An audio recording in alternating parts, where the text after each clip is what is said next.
Bismillah ar-Rahman ar-Rahim. Alhamdulillahi Rabbil Alameen.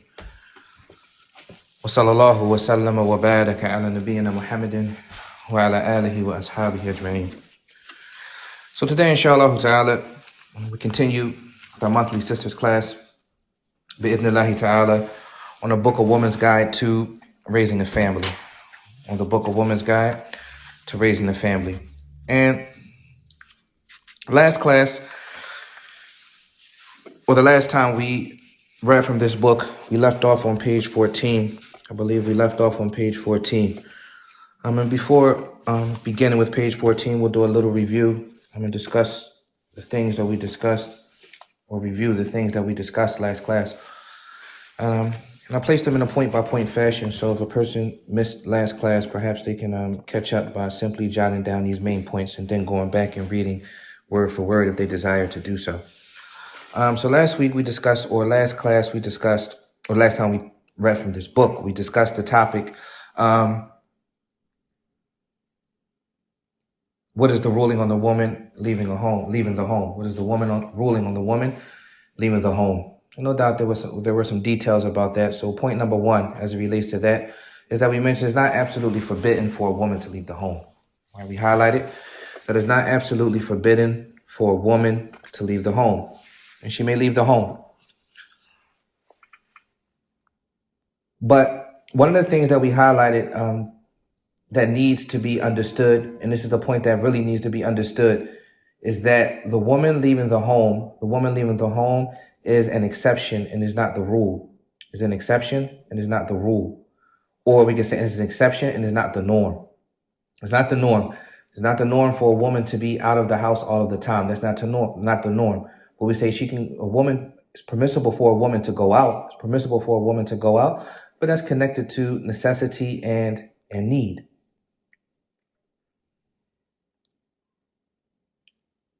So again, we have highlighted that the approach that we take as it relates to that is that a woman, the origin is that she's in the house.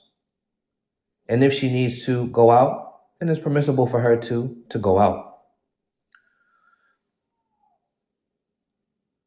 So point number one is that it's not absolutely forbidden for a woman to leave the house. Point number two is that this is the norm, is not the norm for her to leave the house, but rather it's an exception due to some type of need. And Sheikh Fawzan, he mentioned that some examples of this were texts that we find, and again, read word for word and go back over the text. We mentioned that when we read from this book previously. Some examples of that from the text from Islamic legislation that is permissible for a woman to go to the masjid. This shows that it's okay. The Prophet ﷺ made it permissible for a woman to go to the masjid. So this text, it shows us that it's okay for a woman to go to the masjid. Likewise, in some texts, we find that women aided during some of the battles. Now, not so much in fighting, but aiding in taking care of some of the needs of the soldiers. So those two texts, they show that a woman may exit the home. Then we discussed the issue. We discussed a subtle point and a sharp point that needs to be understood. A person may come and say, well, look at these texts. It's permissible for a woman to leave the home, right, for the masjid. And it's permissible for when we have texts where they aided in battle, aiding the soldiers in battle. Now, with the thing, not fighting, because we know that women do not fight in battle. So these texts, they highlight that a woman can exit the home. Someone may say, well, this is the norm. It's okay, generally speaking, for a woman to be out of the house all the time because we have texts that show the permissibility of them leaving the home. Right? So a person may come with the understanding that it's okay look, here's the text right here. Women can be out of the house. There's no problem with that. And again, it could be that there's no problem, but we're talking about making it the norm. And we said that the proper understanding of these texts, the rebuttal is that if you ponder these texts, then we see that there's a need for the exiting of the home. There's a need as it relates to going to the masjid. There's a need as it relates to certain issues of the battlefield, speaking about those particular texts. So there was a need. There was a need. And we mentioned that we have another text. We mentioned that we have another text because I want the issue to be understood, where the daughters of Shu'aib, they said, "Wa abuna shaykhun kabir," and we said that was on page 6. When they were asked why were they out there mixing with the men and mixing with the women, or mixing with the men as women, trying to allow their sheep to drink, trying to allow their flock to drink water, and there were men out there doing the same thing. So they wound up coming in contact with men, not so much coming in contact with them, but going out in an area where men were. And when they were questioned, they said that we're out here due to the fact that our father is an old man or elderly man. So that text, it highlights that they wouldn't have been there. They wouldn't have been there if there wasn't a need. They wouldn't have been there if there wasn't a need. And again, that particular instance is on page 6.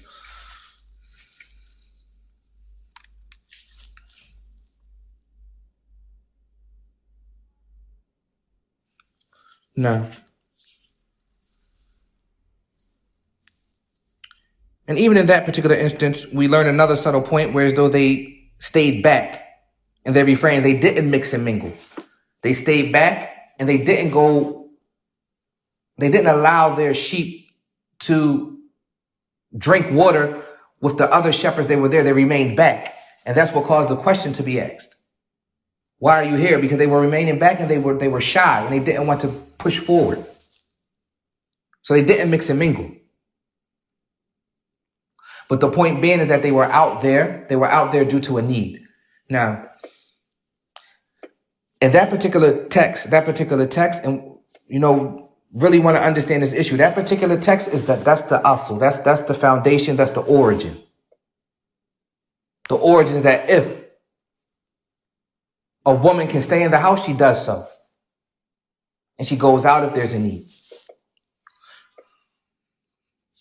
So we discussed that issue. And we discussed another issue, which was a woman shouldn't cave into pressure. A woman shouldn't cave into pressure of society. Shouldn't cave into the pressure of society. As a woman may see other women out and about all of the time, they shouldn't feel bad, or they shouldn't cave into the pressure and believe that they're being oppressed, or believe that there's something wrong with what they're doing by remaining in the home as much as possible. But rather, they shouldn't cave into the pressures of society. And we mentioned, likewise, they shouldn't surround themselves with people who are going to apply pressure. They shouldn't surround themselves with people that are going to apply pressure. They may have some friends, some old friends, or whatever the case may be, and their old friends, they say things to them that cause them to become discouraged about the character that they're trying to maintain. They say, "We're going out, why don't you go with us?" And they're going out for something frivolous. Or, "We're about to do this, why don't you come?" Or they begin to make the woman who's trying to have lofty character, they begin to discourage her. So she may feel pressured. And no doubt that type of pressure it can be eliminated by choosing some people who choose to support the lofty character that you're trying to maintain.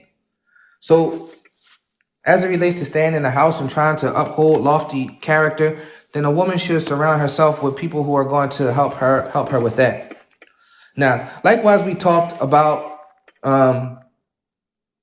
women exiting the home, that we need some women to exit the home. We need some women to exit the home. And again, it's connected to a need. They may have to be nurses. So that our Muslim sisters can be seen by women nurses or women physicians and things of that nature. So that women may need to exit the home. Likewise, we may need women to exit the home to teach children. But again, it's connected to a need. Ponder all of these things being connected to a need. Right, and we're going to discuss today the lofty role of a woman managing her household. And Sheikh Fawzani mentions at the end of that particular chapter that if a woman, and we'll get to that, if a woman is truly managing her household, she won't really have time to do anything else. In reality, if a woman is truly managing her home and truly running her home, I don't mean running it like a man, but I mean running her home like properly managing her home and making sure everything is running smooth. right? She really won't have much time to be out and about if she's doing it properly. Because the more that she's outside of the house, the more that her home is going to suffer. Now, and we'll discuss that, but point being is that some women, they need to exit the home to be nurses and teachers. And we highlighted that it's important for our sisters to learn. We highlighted that it's important for our sisters to learn because they're going to be the ones teaching the children in the household. They're going to be the ones teaching the children in the household. So they need to learn. They need to learn. Now,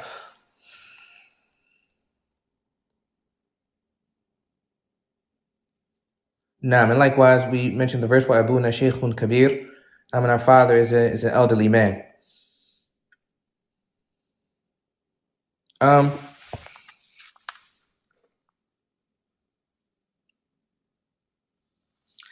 let's move on to, and those are some of the points that we discussed last time when reading this book. But like I said, we haven't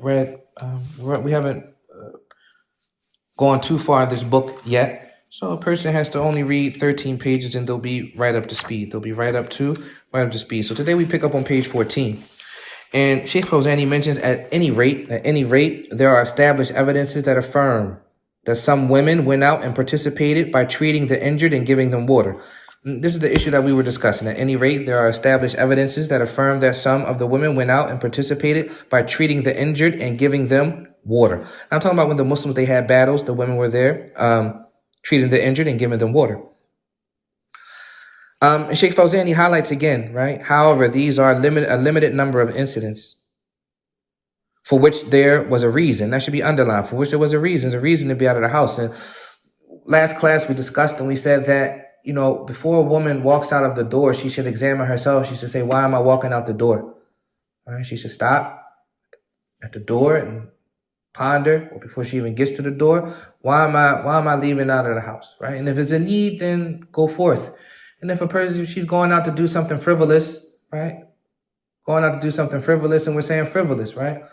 Something frivolous that doesn't have any benefit, let alone something impermissible, right? So something that's frivolous and there's not a need for it, right? She might want to just, she might want to turn back around and sit down. He mentions, however, these are limited numbers of incidents for which there was a reason, right? And they do not take precedence over the origin, right? And highlight that. That's the important point, over the origin, right? And the origin is a woman remaining in the home, right? As this is viewed as an exception, right? Leaving out of the home is an exception.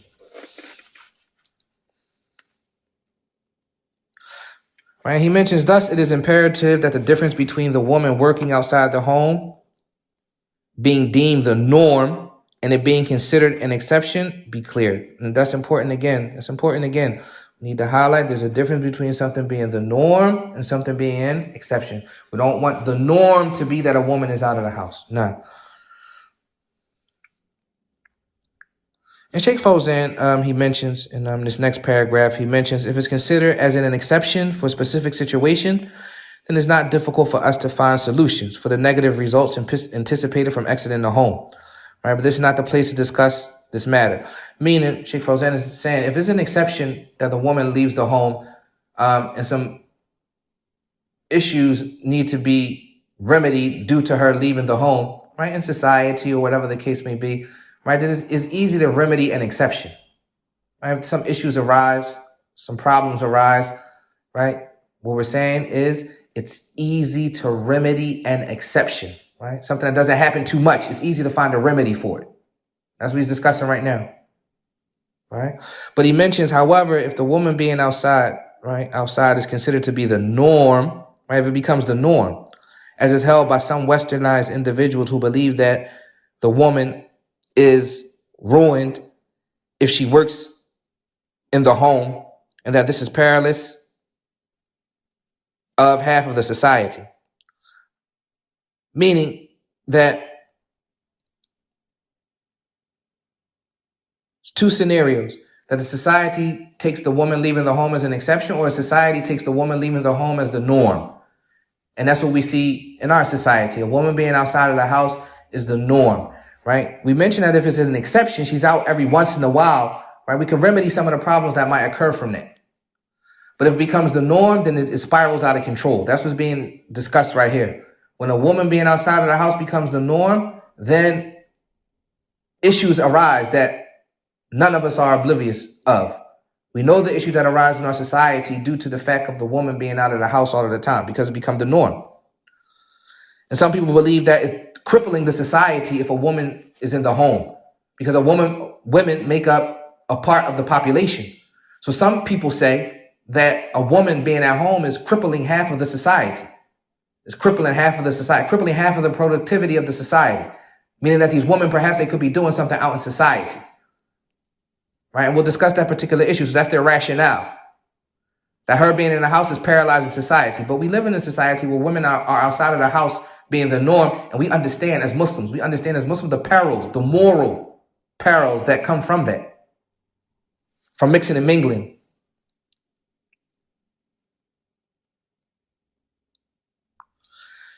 Sheikh Fawzani mentions, and I say, if we submit to this line of thinking, then the negative effects of exiting the home will arise, right? And the evil consequences of this will occur, as has happened in Western societies. And we live in a Western society.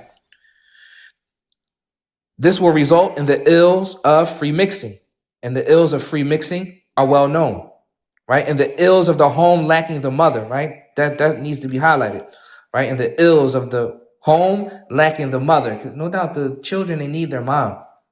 Children, they need their mother. So if their mother is outside of the house all of the time, in reality, who's raising the child? And again, if a sister is working and things of that nature, then, that's something us or we as men have to remedy. Right? We have to remedy that. As men, we need to put ourselves in situations where our wife doesn't have to work. Right? Where our wife doesn't have to work so that she can be at home with the children. Because in reality, sometimes the child has to go to daycare. In reality, it's the daycare that's raising the child. In reality, if you think about the amount of hours, just being fair, if you think about the amount of hours that the child is at the daycare in comparison to the time that the child is with the mother, the hours is not far-fetched for the hours at the daycare to outweigh the number of hours that the child is with the mother. Right? So that's an ill. That's an ill from a woman being out of the house all the time, is that the child doesn't have a mother. Right, regardless of what measures we take, if we are truthful about this, and that should be highlighted. We have to be honest with ourselves. Right? We have to be honest. That's the reality. The child is out at the daycare. The mother might come home. She's tired. How much quality time, how much quality mothering is going to be done at that particular point when she's tired? At that particular time, she may, in reality, be trying to, busy the child with something that's not going to busy her. Because she needs to rest, or she needs to take a break, right, from a long, tiresome day. So even those hours at home may not be quality. Even those hours at home, they may not be quality hours. And of course, the man is going to be out, ideal situation. Of course, the man is going to be out of the house most of the time working and doing things in order to sustain his family. So where does that leave the child? That leaves the child being raised by someone distant. Right? And so although some try to attempt covering this up with deceptive slogans, trying to cover up the ills that come from a woman being out of the house all the time, they try to cover this up with such deceptive slogans, such as leaving out in light of teachings of our legislation and in accordance with our traditions, right? But ponder this slogan, leaving out in light, bottom of page 14, leaving out in light of the teachings of our legislation, right? These are the people that take those texts previously. That's what we were discussing before. They take the texts that show that women have exited the home and they make those texts the norm and not exceptions. So they say leaving the home in the light of our legislation, and they bring those texts and they apply them incorrectly. Rather, they should be applied as exceptions and not the norm. So they trick the people, right? And they say leaving out and teaching in light of teachings of our legislations and in according with our traditions. Now, and we highlight again, we ponder that the origin is that a woman is in the house and that she exits for a need or a necessity. She exits for a need or a necessity. Now, the next page, moreover, it is a must that we understand once it has been established that the origin for the woman is to work inside of her home and that working outside of her home is an exception. Underline that again, right? Which is in accordance to the text of the book and the sunnah. Then we have no choice concerning whether we adhere to this or not, right? That's what we find in the text. We don't have a choice after we see what we have in the text or read what we have in the text if we are true Muslims. Allah subhanahu wa ta'ala, he says, وَمَا كَانَ لِمُؤْمِنٍ وَلَا مُؤْمِنَةً إِذَا قَضَى اللَّهُ وَرَسُولُهُ أَمْرًا أَن يَكُونَ لَهُمُ الْخِيَرَةُ مِنْ أَمْرِهِمْ وَمَنْ يَعْصِ اللَّهَ وَرَسُولَهُ فَقَدْ ضَلَّ ضَلَالًا مُبِينًا. Here the statement of Allah subhanahu wa ta'ala, it is not for a believer, man or woman, when Allah and His Messenger have decreed the matter, that they should have any option in their decision. Right? That's important. It is not for a believer, a man or a woman, when Allah and His Messenger have decreed a matter, that they should have any option in the decision, right? And whoever disobeys Allah and His Messenger, he has indeed strayed in a plain error. And whoever disobeys Allah and His Messenger has indeed strayed in a plain error, clear error. Now, so we understand that from the text of the book and the Sunnah, that the origin for a woman to be in the home. Now, and if a person wants to read further on that topic, go back to the book, A Piece of Advice and Admonition for Women.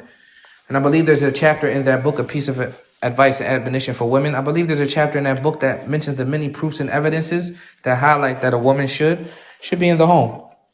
Now, and again, when you hear that a woman should be in the home, we're going to discuss that as well. That shouldn't be something that a woman deems offensive, right? Because we live in a society, you say, well, a woman should be in the home. A woman's place is in the home. And someone hears that and they believe that, you're backwards. I mean, you're some type of backwards individual to say something like that. So, but no doubt, when we hear that as Muslims, we say that that's cool. There's nothing really wrong with that, because we understand that that's a lofty position. It's not a degrading position. The place of a woman is in a home is not a degrading statement, right? But rather it's a noble statement.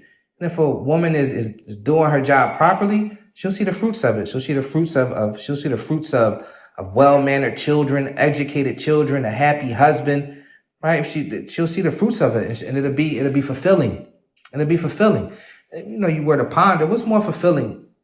Doing the 9 to 5 that a person really doesn't like, right? A woman really may not like the 9 to 5. And when I talk about situations where sisters they have to go to work. And again, sisters aren't even to be blamed for that. We blame ourselves as men for that, right? We're not saying if a woman has to go to work to take care of herself, then, what you going to say about that, right? But we're talking about scenarios that's not really, women might be looking for happiness in something else besides nurturing her home.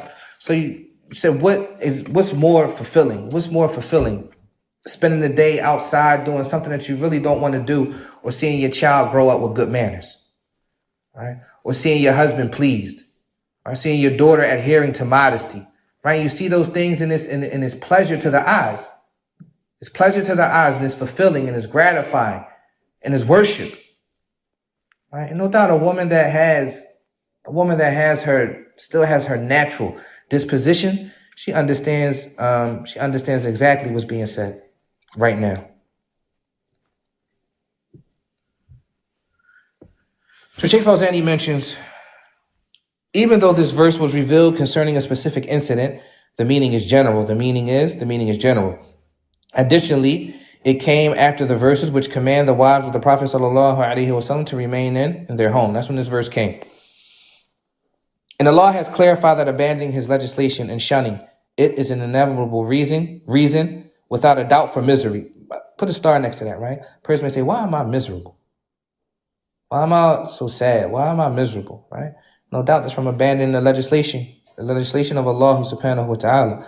So Allah has clarified that abandoning His legislation and shunning it is an inevitable reason without doubt for misery, right? As in the case of the majority of the nations of the earth today. Now, by leaving off Allah's legislation, no doubt that misery, as a note, that misery could be a personal misery. A person is personally miserable, right? Or you could find an entire nation in a miserable state. Right? And sometimes you find a nation that's full of STDs, right? You find a nation that's full of pregnancies outside of wedlock. You find a nation that's full of all types of lewd behavior. No doubt there's misery, and it's due to leaving off Allah subhanahu wa ta'ala's legislation. Allah subhanahu wa ta'ala, He mentions in the Quran, وَمَنْ أَعْرَضْ عَنْ ذِكْرِي فَإِنَّ لَهُ مَعِيشَةً ضَنْكًا وَنَحْشُرُهُ يَوْمَ الْقِيَامَةِ أَعْمَى. Allah subhanahu wa ta'ala, He mentions in the Quran, but whosoever turns away from my reminder, verily for him is a life of hardship. How much clearer does it get, right? But whoever turns away from my reminder, verily for him is a life of hardship. Now,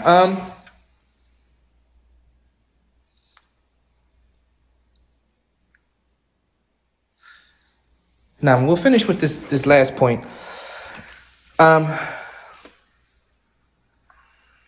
Sheikh Fawzani mentions it. Memorize this, right? Memorize this last point right here. Memorize it, right? Read it and go over it and just keep it with you, right? Keep it with you. Right? The condition of a nation that possesses the true and upright methodology, the condition of a nation that possesses the true upright methodology, then forsakes it and searches for it in the garbage of the theories of men, right? It's similar to the saying of the poet, right? So right now, Sheikh Fawzan is discussing a nation, right? A group of people. And we ourselves, we have the Quran and the Sunnah. We have the Quran and the Sunnah. We have the upright methodology upon the understanding of the Salaf al-Salih. We have the upright methodology with us, right? They said a person that leaves that off is similar to the saying of the poet, right? كَالْعِيسِ فِي الْبَيْدَاءِ يَقْتُلُهُ ظَمَؤُ. Right, like the camel in the desert that is killed by thirst. Right, like the camel in the desert that's killed by thirst. وَالْمَاءُ فَوْقَ ظُهُورِهَا مَحْمُولٌ. Right, like the camel in the desert that is killed by thirst, while the water is carried upon its back. The camel has a hump. So how is it that a camel dies of thirst when they have the hump on their back? Similar to the people who have the book and the Sunnah in front of them, how is it that the book and Sunnah is in front of us and we destroy ourselves when it's right there? Right? And no doubt that's being mentioned. It's being mentioned due to the fact that our women, they have the Quran and the Sunnah right in front of them. And it's the methodology of how a woman should conduct herself.